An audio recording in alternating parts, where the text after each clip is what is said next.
offensive missile sites is now in preparation on that imprisoned island. It shall be the policy of this nation to regard any nuclear missile launched from Cuba against any nation in the Western Hemisphere by the Soviet Union on the United States, requiring a full retaliatory response upon the Soviet Union. Castro thought the Americans were about to attack, and he wanted Khrushchev to order those missiles fired and eliminate this scourge from the face of the earth. We'd all been lied to about it. Khrushchev had a back-channel means of corresponding with Kennedy. He lied about what he was doing in Cuba. War was likely to come, and some of those hawks were saying, "I told you so."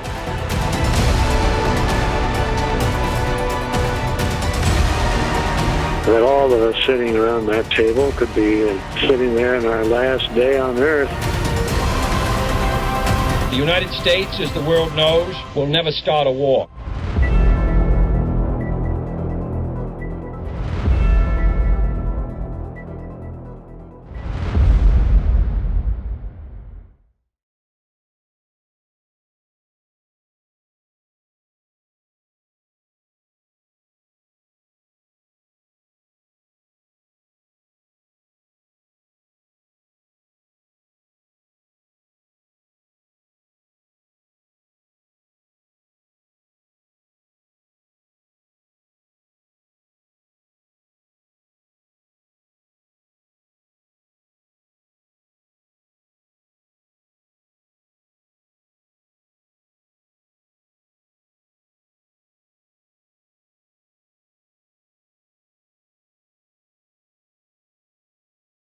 We go. Folks, if you're just joining us, we're speaking with a war veteran. No, not a war veteran from the Second or First World War, not even the Korean War, Vietnam, or any of the Gulf Wars. Indeed, we're speaking with a war veteran from the Iran-Iraq War, which took place from 1980 to 1988 between Saddam Hussein on one side, representing Iraq, and on the other side, Ayatollah Khomeini, representing Iran. Our guest today, Mossad Mousavi, was there on the Iranian side, and he was there, he saw the bombs go over, about the gassing. Let's start off right away. Mossad, welcome to the show. Thank you for joining us this afternoon. Thank you for having me here.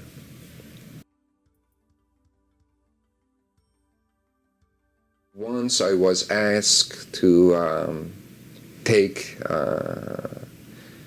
bodies of the soldiers to the boat, and they needed help, so they come to us and they said, we need help, and we were around 10 to go there. And when I saw people are lying down, all the bodies of the soldiers, and it wasn't any, because we did not collect Iraqis' bodies. We collect our own bodies. And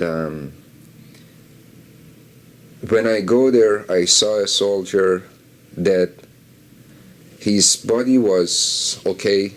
It wasn't any part missing because you could see, but he had blood in his mouth and his teeth, all blood in his mouth. And I sat down on his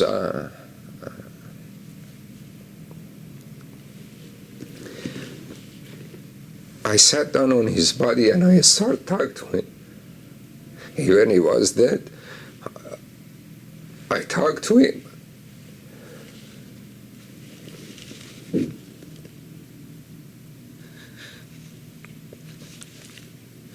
I talked to him for 5 minutes. He has his name written on his uniform. His name was Hassan. And I told him why we are here, why you're dead. You should be with your mother, with your father.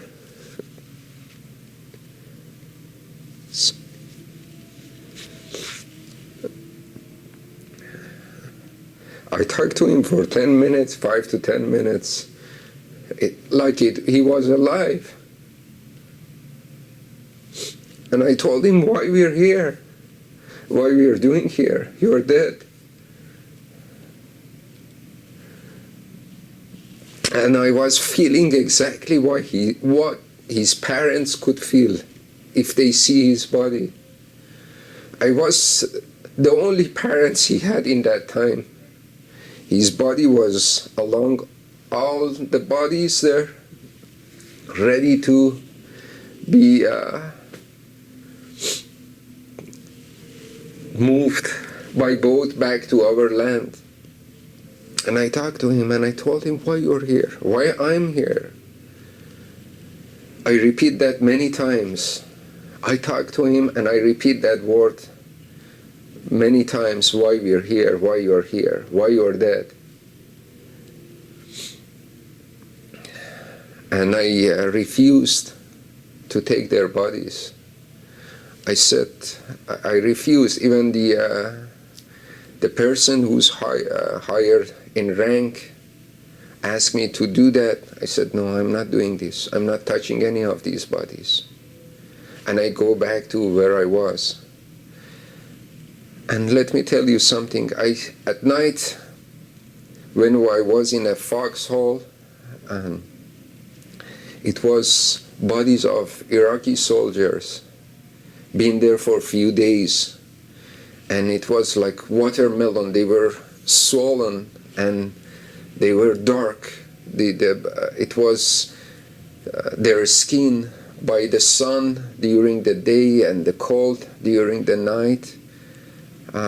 It was turning to dark gray, like elephant skin. And at night, I also talked to one of the soldiers, one of the Iraqis. And I asked him the same question that I asked the Iranian soldiers, the dead body of Iranian soldiers. And I told him, now your father, no, your mother, that's the only person really cares most about you. Because now I'm a father, now I understand what I did, the way I talked to them, it was really true, because I'm a parent now. And I said, your father, your mother, now they think you're somewhere, they have this hope that you come back, but you're dead. And nobody knows.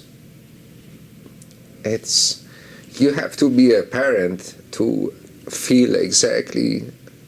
But in that time, I felt as a brother. I felt as a brother, as a human being, as a person, that people are dead for no reason here. People are, I could see parts of bodies with no reason. Did you have resentment? I'll get you a glass of water. Okay, just a little.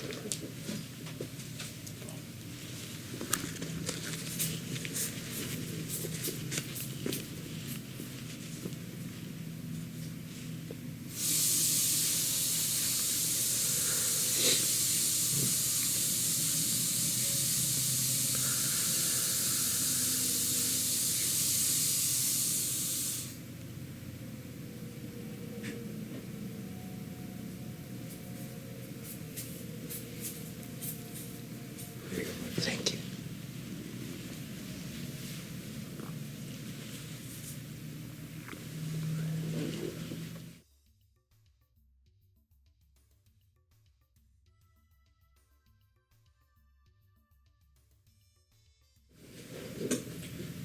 Were you questioning why you were still alive and they were dead as well? Were you questioning why no? No. It was a matter of chance, I think. It was a matter of chance. No. It's your luck. Where you are, it happens. It's like very close friend of mine, there was a law passed by the government of Iran. If a family has only one son and his son is in the army, he could do his military in any cities, not in the front line. But you have to apply for that, and it takes you a couple of months for admission to be done, like the paperwork and this kind of stuff. And I had a friend there, and he was the only son. And I didn't knew him before the military. I met him in there. And he was in process of going back. And he got, he died. And the biggest part of his body was his boot. And after a few months later, 4 or 5 of our colleagues, the soldiers, they bought a present to go to their parents' house and to show their condolence and say that we were with him when he died, and still they didn't know that he died. They didn't know till that time that he was dead. Because when he died, all his identity was destroyed. And we told every group of soldiers, we had one person to document things. So how many died, how many injured. And we told him that he's dead. But he didn't have any proof. He didn't have any anything. So I think they didn't inform their parents, his parents, that he's dead till we go there and tell them. No, it was all a matter of luck. Just luck. Just luck.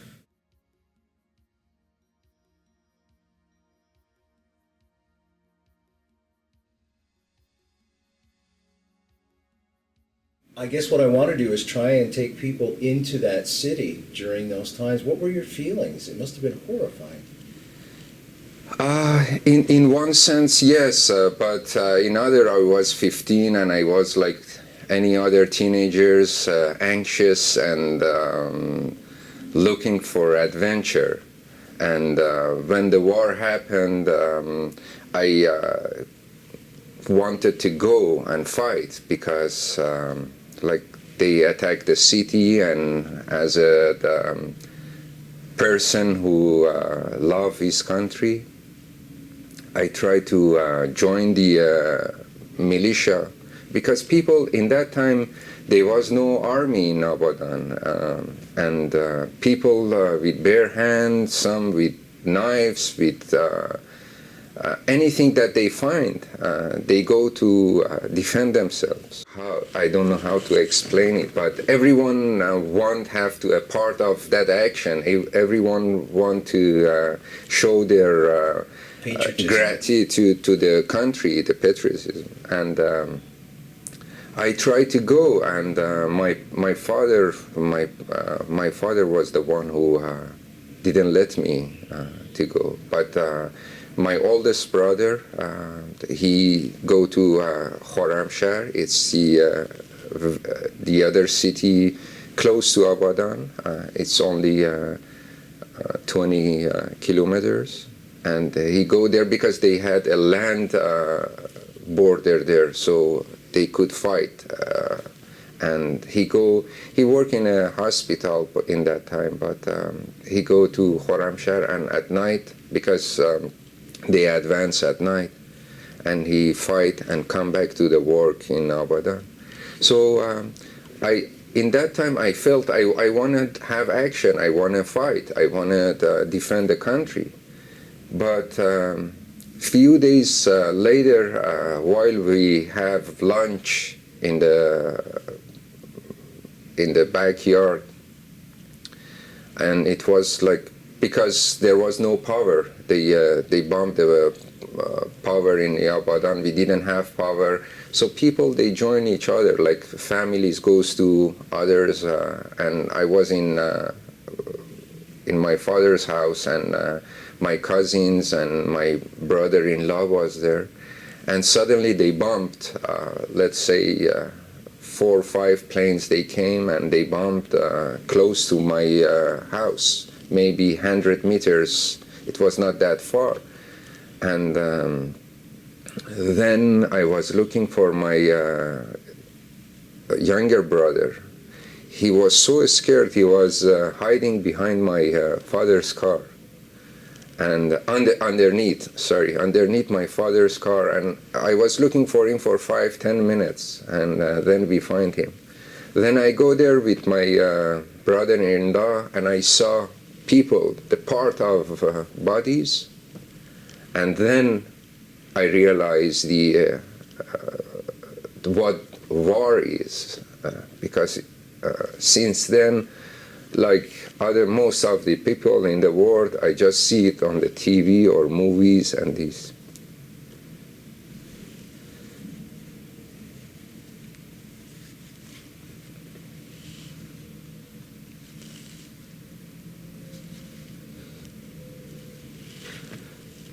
It's horrible. Then I see the part of people.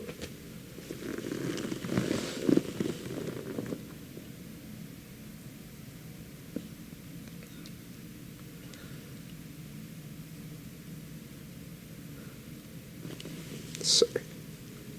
Take your time, it's fine. If you, It's fine. Let me get you, would you like water, Kleenex, anything at all? just a glass. My pleasure. You're doing great, thank you. Thank you.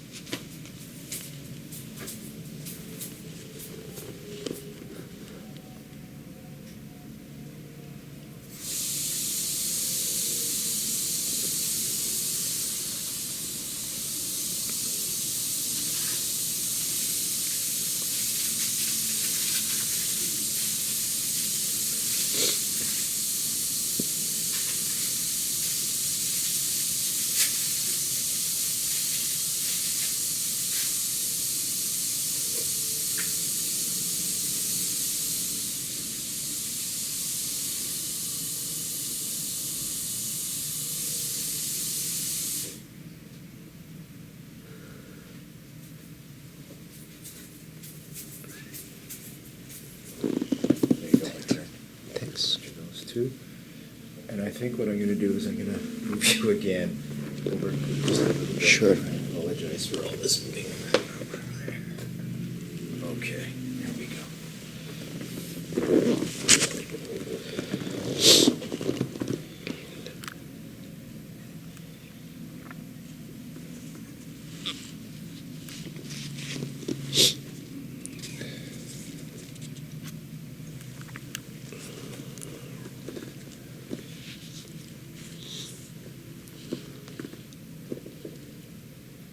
I'm glad you found your little brother, without question. It must have been, I can't even begin to imagine. And your bravery for coming here today and telling us this story.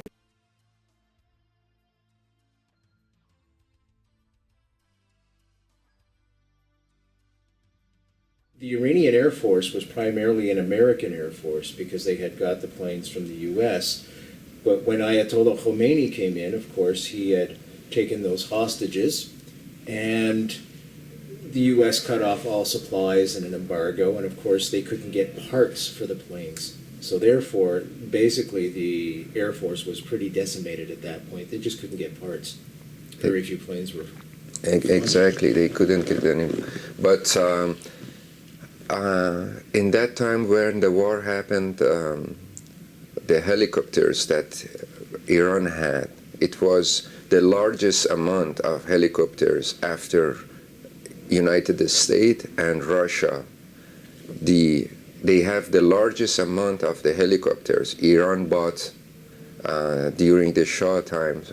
We had by Amman, we have after the two powers in the world, we have the largest helicopters. Anyway, if those helicopters weren't there, I would be dead by now because of the tanks attacking. Too many tanks. And also I've never seen that many tanks at the same time in my life. Never. It was maybe on the movies, some clips of the Second World War. Maybe I saw that many tanks, but we pass the river by boats, by fast boats, and they try constantly. They bomb both side of the river, and this side, the other side of the river in Abadan, they bomb it with planes, bomber jets, and the other side, when we arrived in the other side in Iraq land, it was constant bombing by military. And because the planes, they didn't bomb the other side because they were scared if they bombed their own soldiers. So we have a relief when we get there. So, but but we faced the tanks.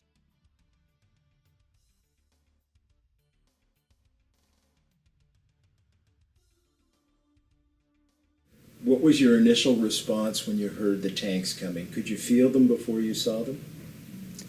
Yeah, I could hear when it was like you're in the middle of land with 100 lions. You could hear the roar because they do this maneuver to scare you and all the others to run away.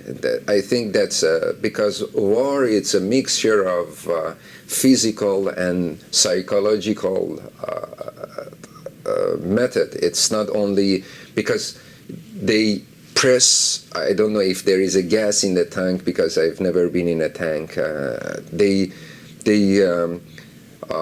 drove very fast and they press on a gas and it make a huge noise. It's like a lion roar when tanks are going fast.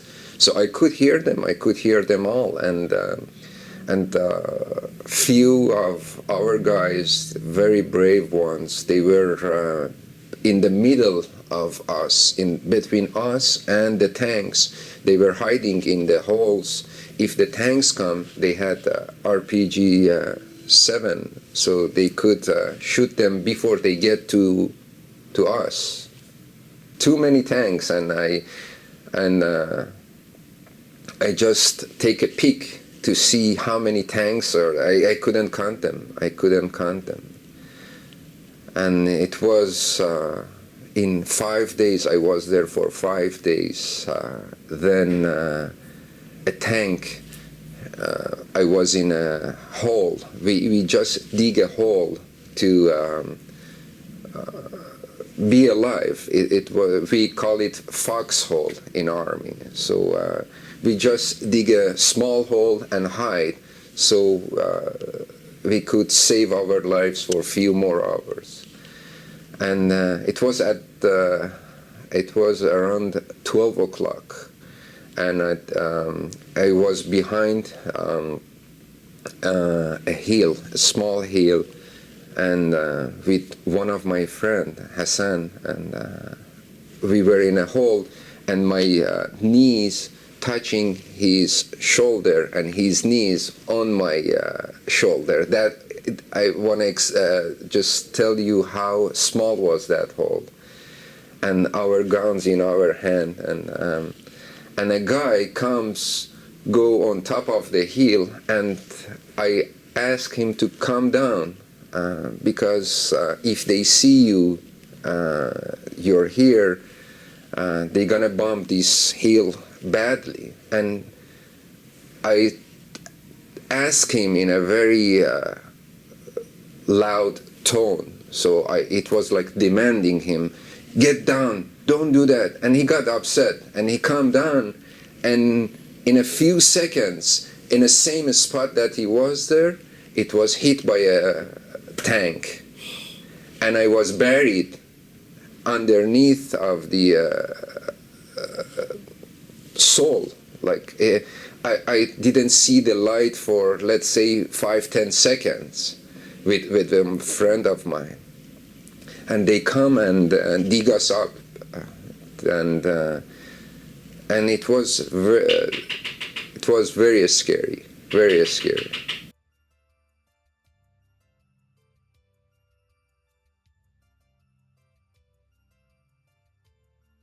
When you were covered with that dirt with your friend, did you think that you were dead?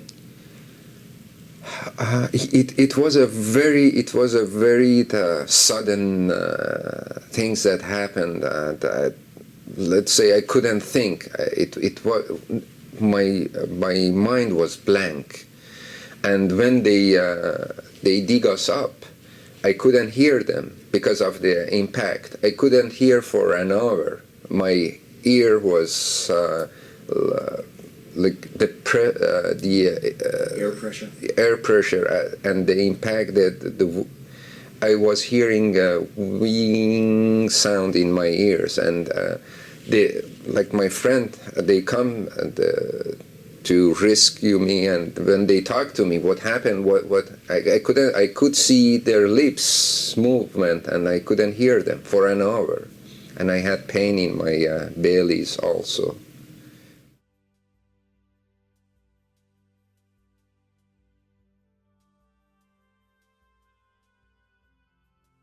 You had mentioned chemical bombings.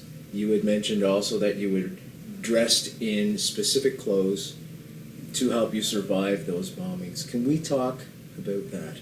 Yeah, sure. I heard before. I heard that during the war that I saw in the hospital a couple of people were burned, skin burned, and they were blind, some of them,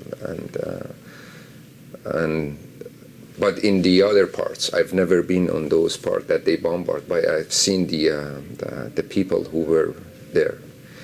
And we had a special uniform. I had a mask. I had different kind of medicine. I have different kind of injection. If a gas, I had the training. If a gas is yellow, use this medicine. If the gas is white, use this medicine. And we have 2-3 kind of medicines. And we had a mask for every one of us.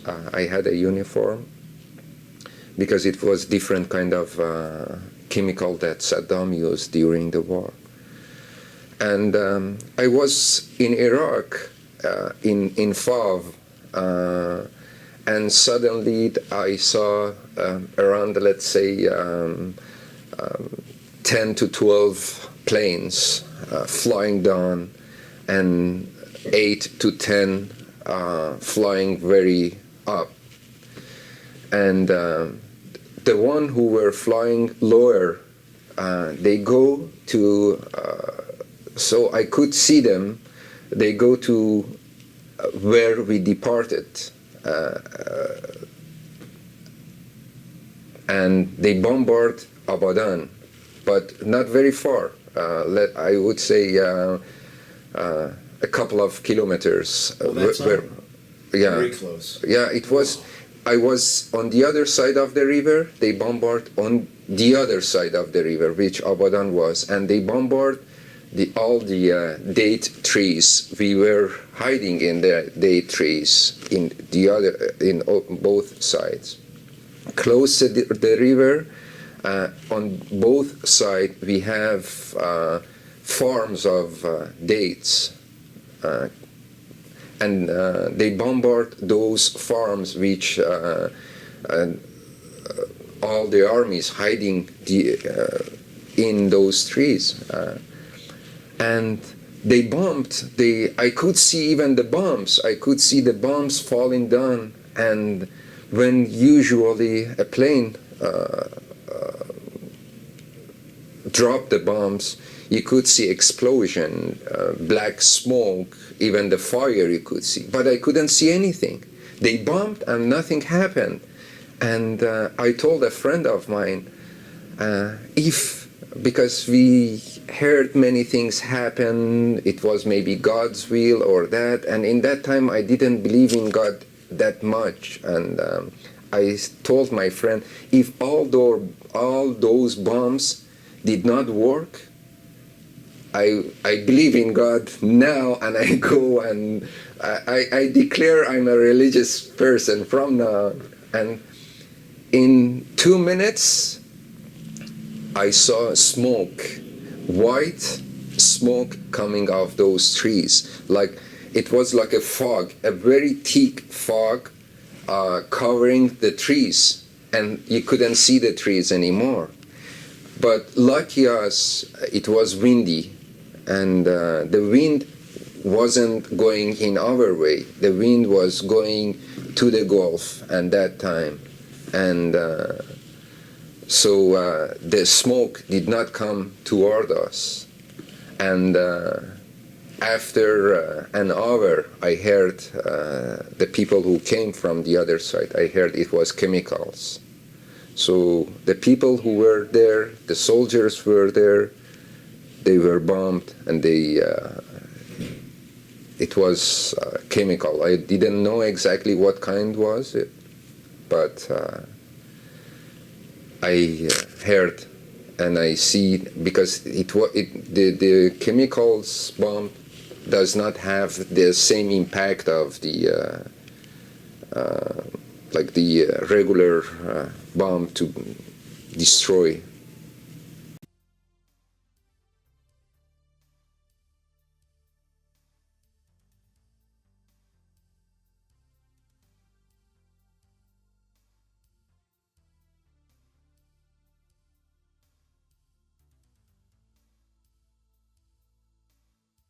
But the worst part, when I was in an attack that Iran captured Fav, that was the end of Iraq to the Persian Gulf.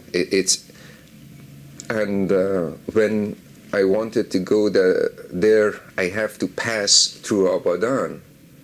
So, and that night, it was a rainy night. It was raining very hard, and I was at the back of a truck, because we have many people attending that attack, and I was in the back of the truck with, let's say, 25 people, 25 soldiers. And when I was passing through the city, it was remembering everything that I had before, and it gave me a power, it gave me a reason to be there, because I was in the war for 2 years, but I did not believe in that war. But when I was passing through the city and I see all the buildings and all the wreckage, it reminded me of my childhood and what went on at the beginning of the war in that city. Then it gave me a little bit of power.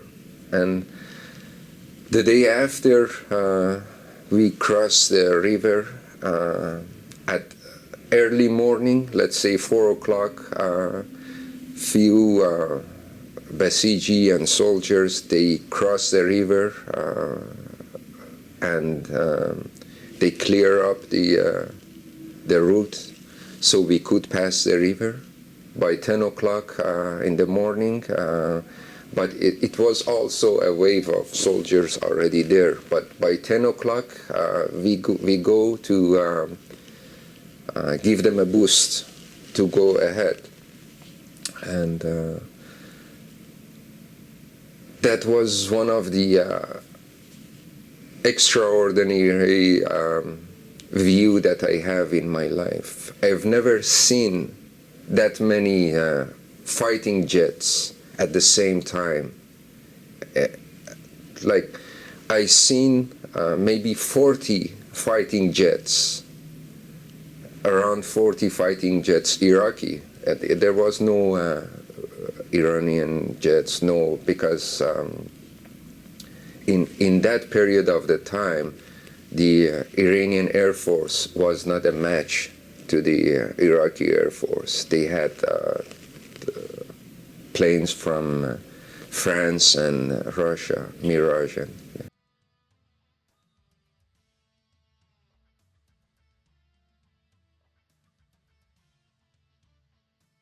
Did you respect the Iraqis in an odd way? It's funny you ask, because everything you ask, I have something to tell you about. The first time we just step on Iraqi soil, because it was 10 o'clock in the morning, 10 to 12, I don't remember exactly. But the attack started at 4 o'clock in the morning, so it was early. And by that time, they captured some Iraqis. And in that time, we were wearing special clothes for the chemical bombs. So we had that. And that dress, that uniform, had a huge pocket in the front. I had cigarettes and biscuits in there. And at 10 o'clock when we arrived, I saw around, I would say, 20 Iraqi soldiers were captured by early wave of the attack. And they sent them back, and I saw them. And because I'm from Abadan is a very close city to Iraq, I could speak a little bit, just understand or speak a little the Arabic. So I go to one of the soldiers, Shlonek, and he was so happy. I said, how do you do? How are you? And he was so happy to hear that, and he comes and start talking to me, and I said, sorry, I don't understand that much Arabic, just a few words. And I offer him biscuits, and he said, no, I want cigarettes, and I gave him cigarette. And yeah, I had as one of the writers, a very famous writer, he died before the revolution happened in Iran. He was against Shah also. What was his name, the writer? Yeah, Dr. Shariati. He said, there is a war between two people, two persons. They don't fight each other. And it's a war. Some of the war, it's like we're fighting each other and we don't know each other, for two people that they don't fight but they know each other. And well, you bring up sorry, please. Okay, so it was exactly like that. When I saw the guy, when I saw the soldiers, I felt he's my neighbor. He's my neighbor, and I fight with him for nothing, for no reason. I have personally no reason to fight him. Even his army, his government bombard my city. He's not the one who did it. The government, maybe even not his government, only a person who bombarded the city, not him. He's like me. He has no reason to be here. He's there only because we have to.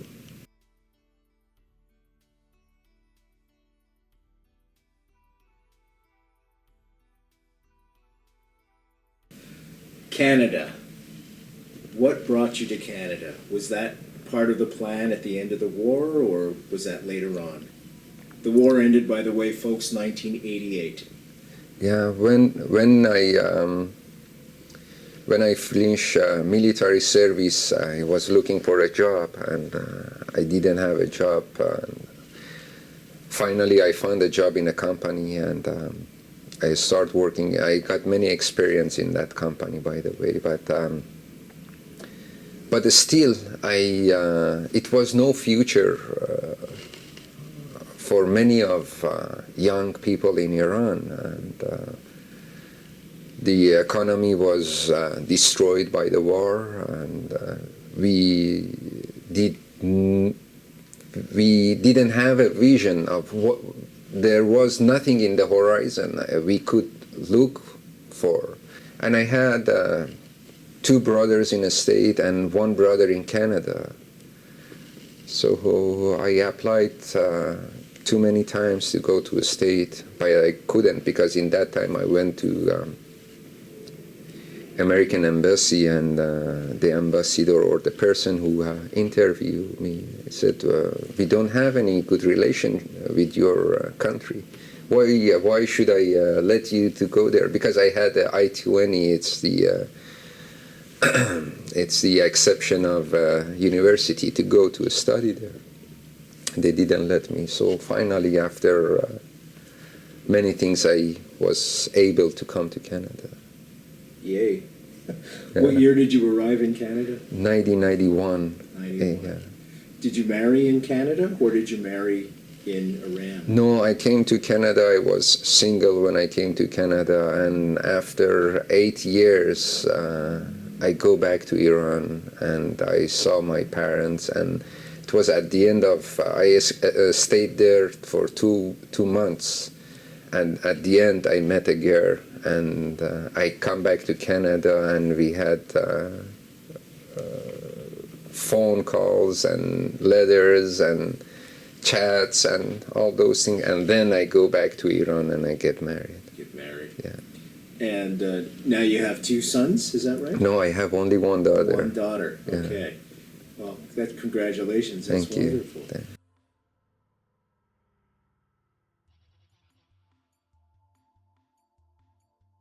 We're going to have to start to wrap up now, but I'm going to ask you a question I virtually ask every guest who comes on the show. You're speaking with every university student right across the country, and internationally as well, as the show's on the internet. What would you say to them? Regarding the... Anything.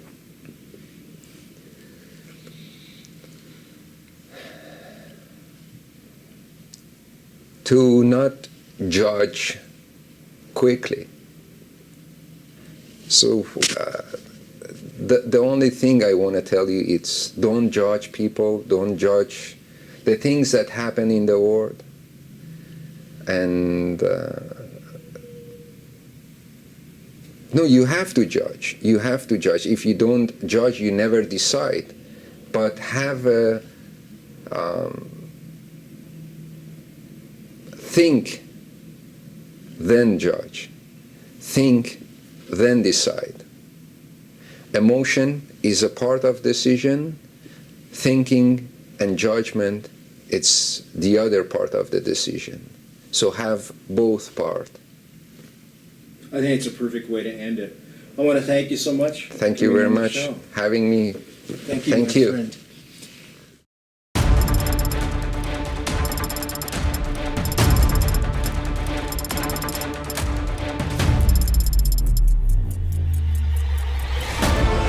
A series of offensive missile sites is now in preparation on that imprisoned island. Shall be the policy of this nation to regard any nuclear missile launched from Cuba against any nation in the Western Hemisphere by the Soviet Union on the United States, requiring a full retaliatory response upon the Soviet Union. Castro thought the Americans were about to attack, and he wanted Khrushchev to order those missiles fired and eliminate this scourge from the face of the earth. We'd all been lied to about it. Khrushchev had a back-channel means of corresponding with Kennedy. He lied about what he was doing in Cuba.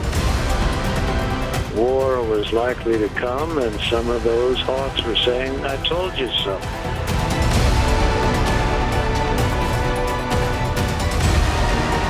But all all of us sitting around that table could be sitting there in our last day on Earth. The United States, as the world knows, will never start a war.